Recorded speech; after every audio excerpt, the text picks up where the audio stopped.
In certain lighting conditions, your camera can get confused and give you the wrong exposure. This is where the exposure compensation comes in handy. You can use it to increase or decrease your exposure by one full stop to achieve a properly exposed photo. Here's an example of it in action.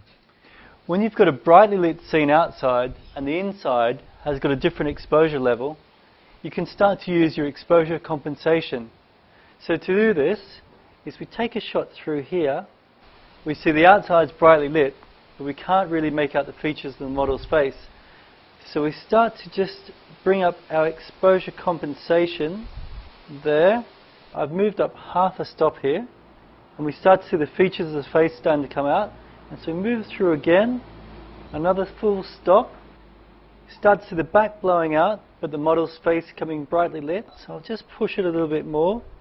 And you see there that we're really starting to blow it out through our exposure compensation. So we'll just move it back a little bit. There we go. All the features are coming through the model. So you can use this to bring up the level of the subject through our exposure compensation. So remember, when your subject is overexposed or underexposed, you can simply use exposure compensation for a great shot.